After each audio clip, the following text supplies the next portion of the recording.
Hello, this is Chris Wilson with School Security Solutions, and I would like to thank you for entering your information to learn more about our School Security Solutions program, or what we like to call the S3 program. And to help us out in this video, from Greensboro, North Carolina, I have Dr. Tim Potter. How you doing, Tim? I'm doing great, Chris. Appreciate the opportunity to be on here with you and talk about this great program. Well, Tim, I want to thank you for taking time out of your schedule. You're a co-owner of School Security Solutions and one of our top trainers. And in this video, what we like to do is really bridge the gap from the initial video that they looked at. Obviously, the individuals that are listening to this video, they're part of some type of organization or a school district, and they're really concerned about school security. They stumbled on our website, they watched the first video, they thought enough of that first video to enter their information in. And now what we want to do is we want to take them from the point of there probably a lot of people are wondering, what is this all about? What is this program? How does it work? What we want to do is give them a background of what they're getting ready to experience, and right before we give them all the meat and potatoes. So, Tim, I think probably one of the best things to do here initially is to start out with our story. I live in New Jersey. You live in North Carolina. We're both parents. We're both educators. And with the tragic event that happened up in Newtown, Connecticut, what's been our premise, or what really was running through our minds ever since that tragedy? You know, Chris, I watched the news reports when these events would happen, and as a parent and as an educator, I so desperately wanted to find a solution to be able to make these schools more secure and to make our children go into an environment every day that was going to be safe. We never really had that vehicle in our hands until we developed this concept. I will tell you that after the Newtown tragedy, I was watching the news one night, and they had a school administrator that they were interviewing, and they said, what kinds of things can you do to make your school safer and more secure? And this administrator said, well, you know, there's a lot of things that we could do, but the problem is we don't have the funds to do it. And I think, and I don't remember what day that was, but I know that right after that news report went off, it was late one night, I called you and I said, we have got to do something. We've got to do something with this company to enable schools to generate the funds necessary to make their students safer and more secure. At the time, I didn't know what that solution was going to be. I just knew from the bottom of my heart that we had to do something, that we were in a position and that we had a vehicle that we could put in place to do it. And so that's where the S3 concept evolved from. Tim, I can remember back 15 years ago when I started as a high school teacher. To be honest with you, I never really even thought about school security at all. At that time, I can look back at the high school, all the doors were wide open. And I don't think any of us really had any concerns of our safety or the kids' safety. Now when I look at today at the high school, basically the only thing that's changed is all the doors are now secure and you can only enter in through one door by buzzing a button. But that's basically it. I'm no longer an educator, but I have a lot of friends that are still in that very same high school in education, and I know that's a major concern for them. And do they feel any more safe just because all the doors are locked? No, they really don't, especially with everything that's happening. Tim, I think what really escalated this for me is what happened in Newtown, because I have two little girls. My one is in first grade, and my other one will be in kindergarten next year. And with everything that happened in Newtown, it really hit home. I had a lot of restless nights just wondering, man, could this happen in our community? And when I looked at the security where my daughter goes in first grade, it was the same thing. Now, there's no cameras or anything like that. Basically, you just buzz in through the front door. And even where my daughter went to school, they have a YMCA program, an after-school program. And after the tragedy in Newtown, I just saw how the security was lacking. Anybody, once you buzzed in the door, anybody could walk right into that Y program, and they actually would bring the kids right out, and it was just so unsecure. And they tightened it up a little bit, but when I was able to talk to the principal of the school, because I was very concerned, and what you said was the number one thing, was the funding. The funding, there was things that they wanted to implement. There are some great systems out there, but they had no idea how to get the funding there so they could make this happen. Now, I live in New Jersey, and I think this is probably one of the highest tax states in the whole United States. And you look at what's going on here with schools, there's no way that they can come and say, hey, we're going to raise your taxes for school security. Even though school security, I think, is probably one of the number one concerns of a lot of the parents that I talked with. So here we come back to what you just said. We were sitting here thinking, how can we be proactive? Tim, we were watching all the things that were going on in the news, and we constantly talk every single day about this, and we were just astounded that a lot of talking was happening, but we never really saw any solutions. I know within my community, there really hasn't been any solutions. They've changed a couple things, but did they really make it safer? I really don't think so. We had to be proactive, and I think the craziest thing when this all came around, and after we spent weeks and weeks and weeks of hammering this out and thinking what we could do, we really narrowed down two main issues that we thought that we could be proactive and change right now to really help schools to become safer. And the two issues that we were talking about were, number one, funding for these systems. That's the number one thing. But number two, we also thought that just by putting a security system into a school, do you think that really makes the school that much safer? Isn't there something else we can do? Chris, I think there is something that we can do, and that's by putting a program together like we put together that's an intentional, deliberate self-improvement program to help people change the way that they think. I was talking to someone today, actually it's a church member of ours, who is terminal. This person's got probably less than 2 weeks to live. And Chris, her attitude is phenomenal. If you just talked to her on the phone, you would never know that she was sick and that she's very close to leaving this world. She has very much a glass half full mentality, even in facing death as she is right now. She just has a remarkable attitude. She's a servant. She's more concerned with people around her than she is about herself. I think that she has probably been involved in some type of a self-improvement program for years just because of the attitude that she has. So I think that's the other thing that we can do. Chris, I do think that there's an important distinction that we need to make for the people listening to this. S3 School Security Solutions is not a security company.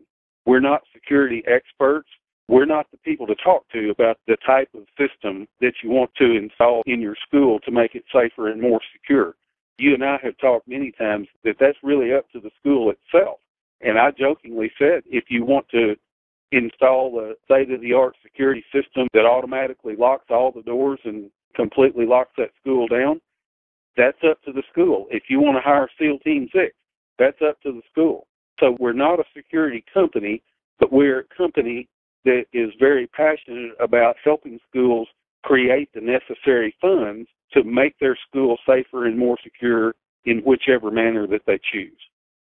Tim, I think the ironic part here is as we've been watching everything that's been happening with these schools and security issues, and we've been trying to figure out how can we make a difference, the whole time we were sitting on a company. I mean, we're entrepreneurs. We developed a company that's based around making people better. And it was sitting there, and then the light bulb just went off. I remember you called me and you said, man, I've got an idea.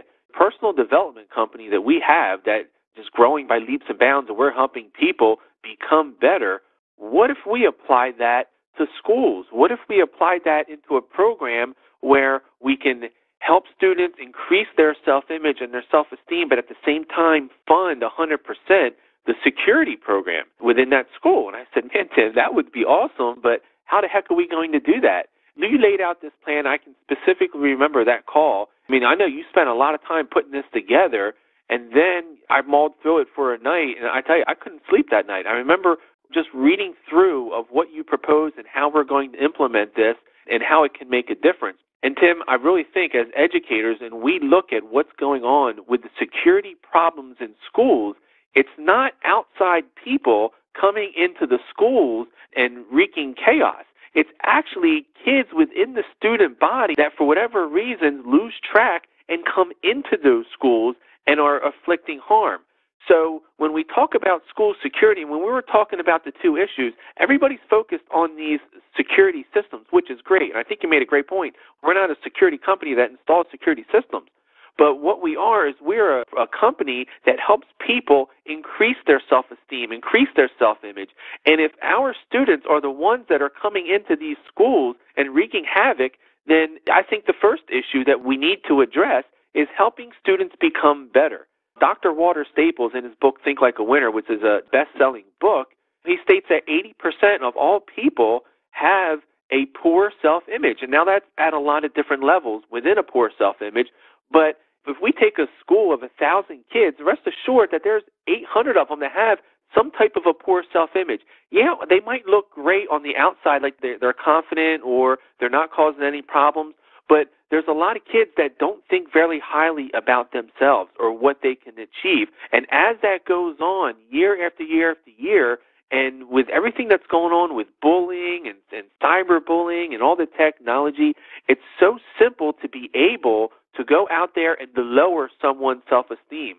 So if we came up with a solution where we can equip these schools with security systems, that's not enough, because we know as educators, one of the biggest problems is we need to put together a program to increase these students' self-esteem. And the ironic part, Tim, is we had this sitting in front of us the whole time. It's just the light bulb went off when you came up with this tremendous idea to say, hey, let's create this company, let's call it School Security Solutions, or S3 program for short, and let's make this happen. And the way we made this happen was very simple. As owners of running a successful business, we just gave away pretty much 40% of the company back to these organizations. And talk a little bit about the program and everything that we've put together, and a little bit about the percentage, because I don't think people truly understand the kind of money that can be generated from this program. Let me just say it this way. You and I both have worked with schools, with nonprofits, with all kinds of organizations that need to raise money. There's companies out there, there's businesses out there that will put what I call an affinity program in place, where if you participate, if you use our products, if you use our services, we'll pay you a percentage back to your organization, and that's great. Where S3 is different, though, is that we've made that percentage much larger. I would say the average percentage that I've worked with those groups over the years is somewhere in the 5 to 10% range. And that's fine, but we wanted to do more. There's a real sense of urgency within our group to be able to go and get this done and to help schools get this done as quickly as possible. So we said, hey, we're not going to be one of the 5-10% types. We're going to give 40% back to this school. That is a tremendous amount of money. Let me just say it this way. We've run the numbers and looked at what a school can generate. With 250 people that are participating, and this doesn't have to be 250 people or 250 students within the school. It can be 250 people in the community. 250 people will generate a school $56,000 a year. If you're one of those schools that, let's say there's a couple of thousand students, or maybe even more, you get a couple of thousand, all of a sudden you've got a couple of $100,000 coming to your school. Here's the neat part about it in my mind is we're doing this with the primary objective of helping schools become safer and more secure through a security program of some kind. Once those funds are generated, though, and they install that security system or they do whatever they choose to do to make the school safer, that doesn't mean that the money stops. So in my mind, I just thought about this over the past few days when we were getting ready to do this video tonight. There's another kind of security that we can provide for schools also, and that is to provide enough funds that school can do whatever they want to do. I'll give you an example. I've got a family member who's a principal of a high school, and he had to, at one point, they had 2 agriculture teachers at the school. It's a medium to large high school. It's not a great big high school, but it's not one of the real small ones, so it's somewhere there in the middle. He had 2 teachers employed teaching agriculture, and he had to let both of them go and then hire one back only half-time. So you've got a person working half-time trying to do the job of 2 full-time agriculture teachers at that high school. And I asked him why, and he said it's real simple. It's because of funding. We just could not afford to keep both of those teachers on. So a school gets into this program and participates, and as long as someone is participating in this program, that school is going to receive that 40%.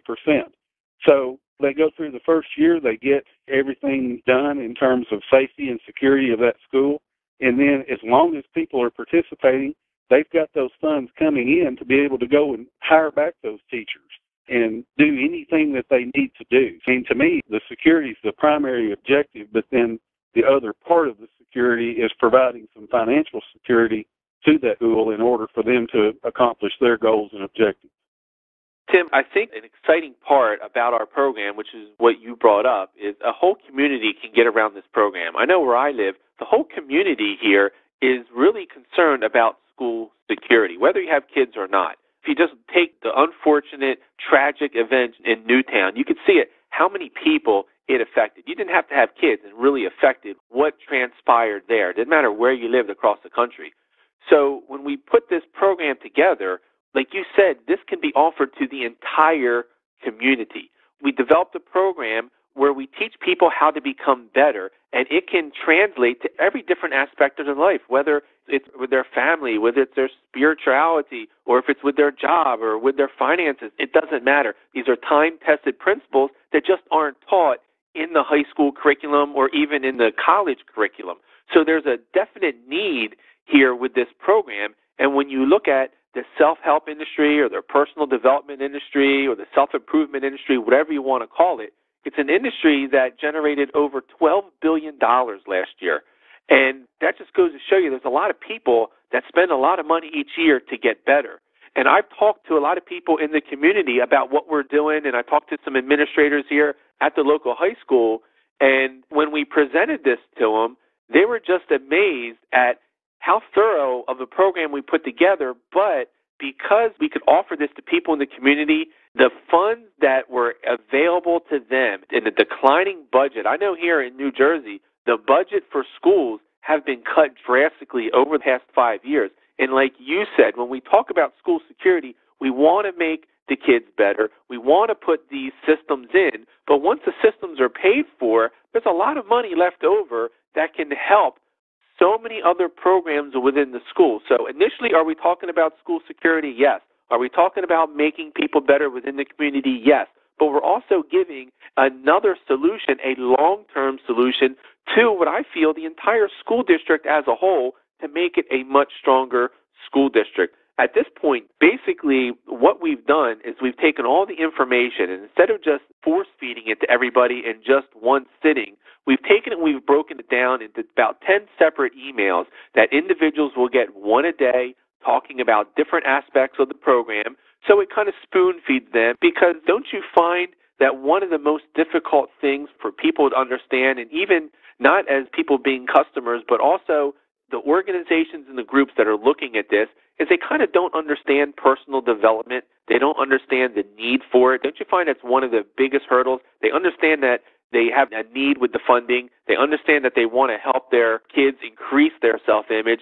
But don't you find that a lot of schools just struggle with this whole aspect? I know the high school that I was in, God bless them, we had 4 tremendous guidance counselors, but to think that 4 of the best guidance counselors I can think of could increase the self-image of 1,000 students when they didn't have a program or curriculum, it was very difficult. It was very tough for them to try to do that.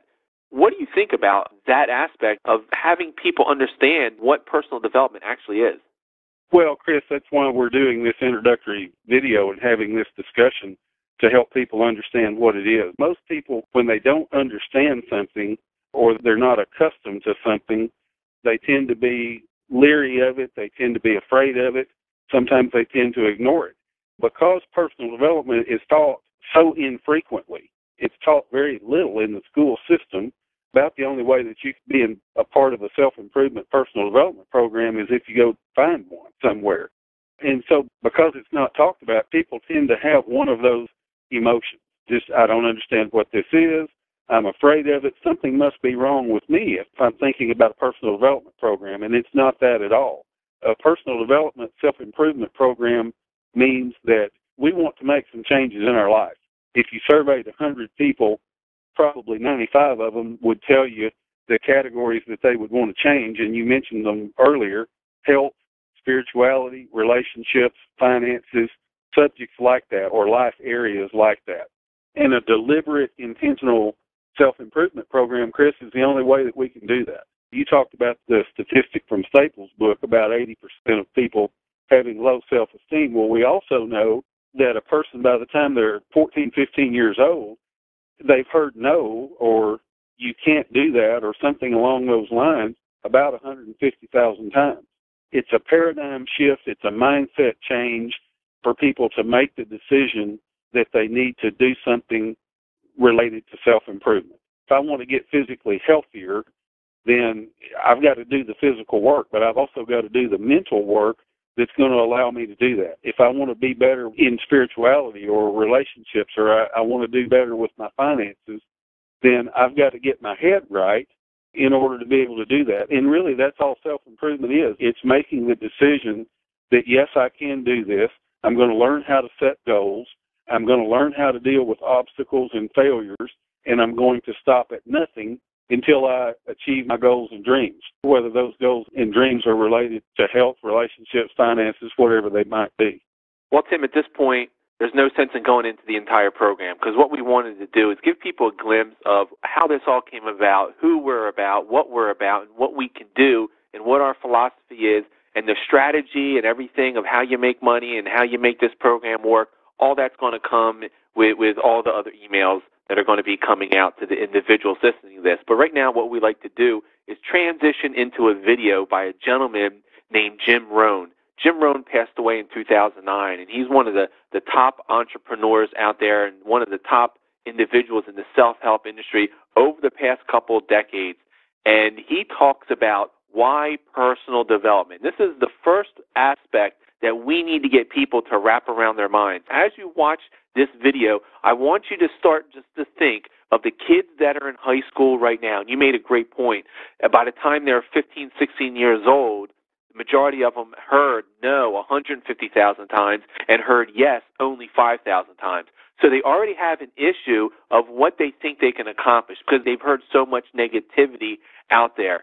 And when you start to watch this video, I want you to start to relate to those kids. And how can we get those kids from a point as a freshman to by the time they're a senior where we turn that around, where they hear more yeses of what they can achieve and the person they can become and who they are and how much worth they have, rather than the opposite of how little they look at themselves and what they can achieve and how difficult it's going to be. And because they grew up in a certain demographic, how they're not going to be able to achieve. So we want you to really watch the video in its entirety. It's only about 10 minutes. But then after that, if you have any questions, get back with us and start to look at the information that we're sending you. And we take you in a progression so you really understand this program. And I want to thank everyone listening to this for putting their information in, for going through the process. And Tim, I want to thank you for taking time out of your busy schedule to help us out here. My name is Chris Wilson with the S3 program. Next subject, personal development.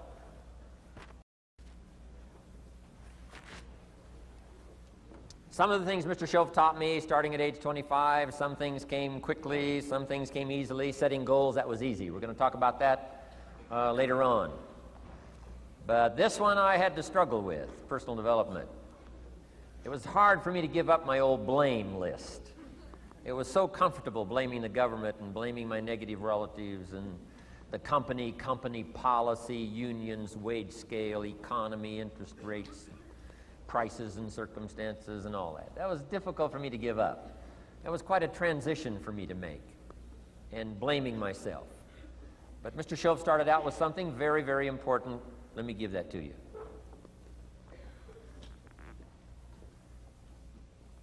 He said, it's not what happens that determines the major part of your future. It's not what happens. What happens happens to us all. He said the key is what you do about it. It's not what happens, it's what you do about it. And he said if you will start that process of change, do something different the next 90 days than you did the last 90 days, like picking up the books to read. Do something different like the new health disciplines, relationship with your family, whatever it is, doesn't matter how small it is. If you'll start doing different things with the same circumstances, since we cannot change the circumstances, but we can change ourselves. We can change what we do. And then he gave me another secret to success when he said, what you have at the moment, Mr. Rohn, you've attracted by the person you've become. What you have at the moment, you've attracted by the person you've become. Few little simple principles here. Once you understand these, it starts to explain so much. Now, sometimes it's a little tough to take, blaming yourself instead of the marketplace, taking responsibility instead of putting it off on someone else. That transition sometimes is a challenging mission. And this one was a little tough for me. He said, Mr. Owen, you've got pennies in your pocket, you've got nothing in the bank, the creditors are calling, you're behind on your promises. And he says, here's how that occurs. You've attracted, up until now, you've attracted the things to you because of the person you've become. Now I said, well, how can I change all that? He said, very simple. If you will change, everything will change for you. You don't have to change what's outside. All you've got to change is what's inside. To have more, you simply have to become more. And then he said, don't wish it was easier, wish you were better. Don't wish for less problems, wish for more skills. Start working on yourself, making these personal changes, and he said it'll all change for you. So let's talk a little bit about personal development, that extraordinary adventure I undertook starting at age 25. And I've never ceased that adventure. I'm still going for it in the 90s. I want to get better and better. I want my craft to get better, my business operations to get better, the things I do to get better. Because once I put this simple formula, I'm telling you, it's easy to figure out where the problem is if you go to work on it. Now, let's talk about personal development. And in helping kids understand personal development, I always start with money. Now, money's not the only place to start. Money certainly isn't the only value, but we've all got to start somewhere, and money's something you can count, right? Kids are interested in money, okay? A lot of things are a little tougher to measure, but economics is pretty easy, right? Because you can count. Okay, somebody says, how are you doing? You say, I don't know. Let's count. Now, this is not the only count. I understand that. There's a lot of other things to count. But to see if there may be some errors in your judgment and lack of disciplines in your life, we might as well start with money, because it's so easy to count. So let's just start there and see whether or not maybe we have messed up. Okay. So here's how I explain it to kids. We get paid for bringing value to the marketplace. Key to understanding economics. We get paid for bringing value to the marketplace.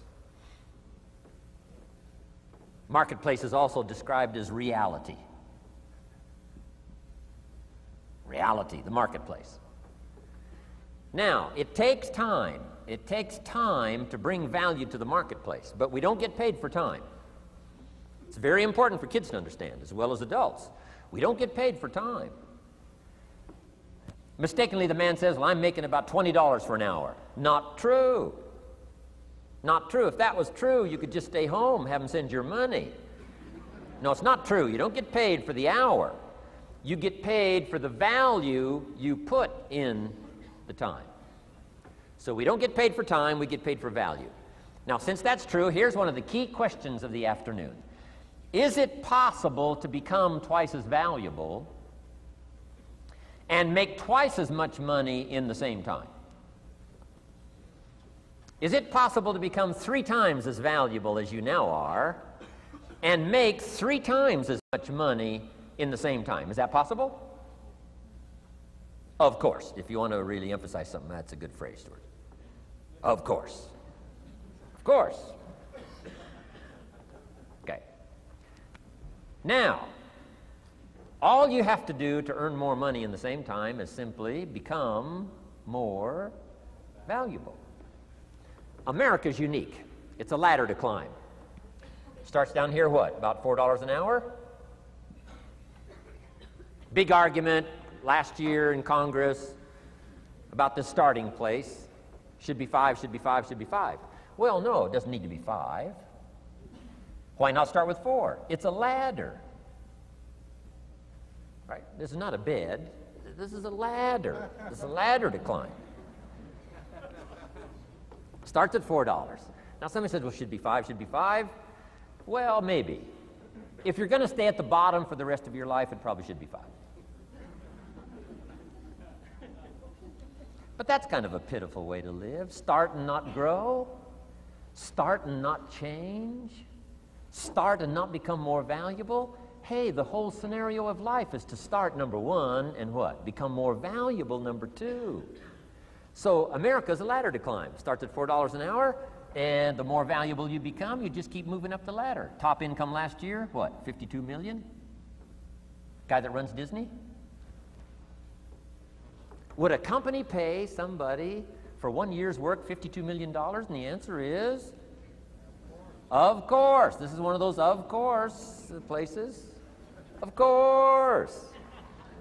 If you help a company make $1 billion, would they pay you $52 million? The answer is, of course. It's chicken feed. I mean, it's not much money. Now, why that much money? Because he has become so valuable. Now, why would we pay somebody only $4 an hour? They're not very valuable to the marketplace. Now, we got to make that distinction, to the marketplace. Might be a valuable brother, a valuable member of the community, a valuable member of the church, valuable member in the sight of God, to the human family, of course, those kind of values. But to the marketplace, which is called what? Reality. Reality is, if you're not very valuable, you don't get much money. Those are called the facts. I mean, that's how that is. Well, then how do you get more money? Simple answer. Somebody says, well, I'll go on strike for more. Well, here's a major problem with that. Here's a major problem with that. You can't get rich by demand.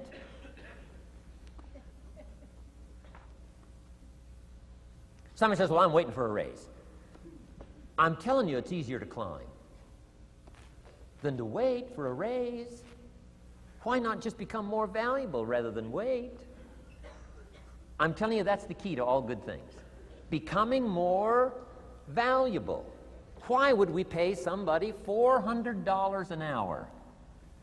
They've become more valuable to the marketplace.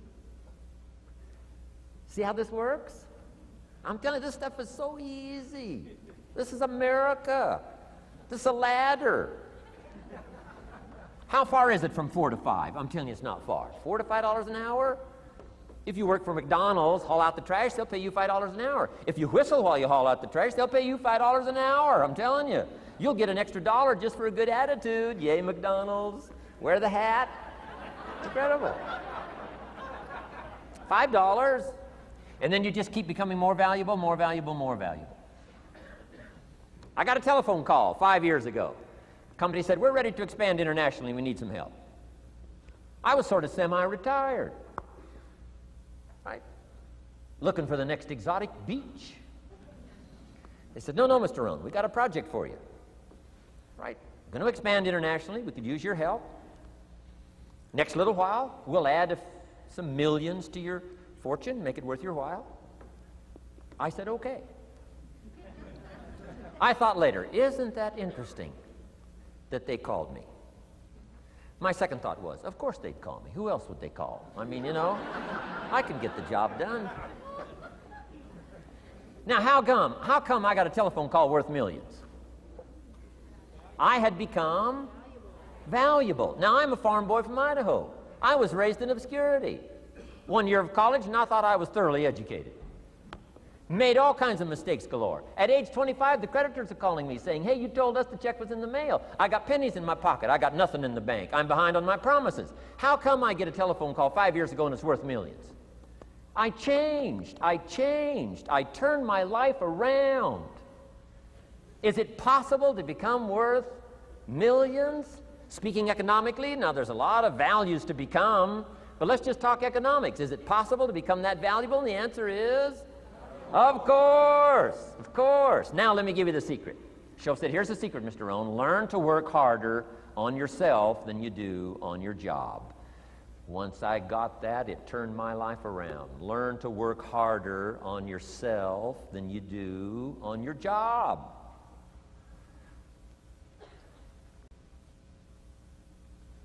He said, if you work hard on your job, you'll make a living. If you work hard on yourself, you can make a fortune. If you would have known me at age 25, you would have said, Jim Rohn's a hard worker. If you'd have known me, you'd have said that. I'm the guy, I don't mind coming a little bit early, staying a little bit late, I don't mind that. You'd have said, well, Jim Rohn's a hard worker. You say, well, how come he's got pennies in his pocket and nothing in the bank and behind on his promises? Well, I was a hard worker, but I was working hard on my job, not on myself. I'm telling you, if you'll learn that simple little principle and start the process today, latest tomorrow, give you tonight to think it over. And start this whole process of personal development, work on yourself, make yourself more valuable to the marketplace. I'm telling you, you can so dynamically change your income, and economics is the least of the values that you can start earning in terms of equity if you'll start working harder on yourself than you do on your job. Work hard on yourself and develop the skills. Work hard on yourself and develop the graces. All of the stuff necessary to become more valuable to the marketplace. I'm telling you, your whole life can explode into change. Promotions, no problem. Becoming more valuable to the company, I'm telling you, no problem. Money, no problem. Economics, no problem. Future, no problem. If you just go to work on the right thing. Not get things out there to change. Don't try to change the seed. Don't change the soil. Don't change the sunshine. Don't change the rain. Don't change the mix of seasons. Let the miracle of everything that's available work for you, and start working on the inside. Work on your philosophy. Work on your attitude. Work on your personality. Work on your language. Work on the gift of communication. Work on all of your abilities. And if you'll start making those personal changes, I'm telling you, everything will change for you.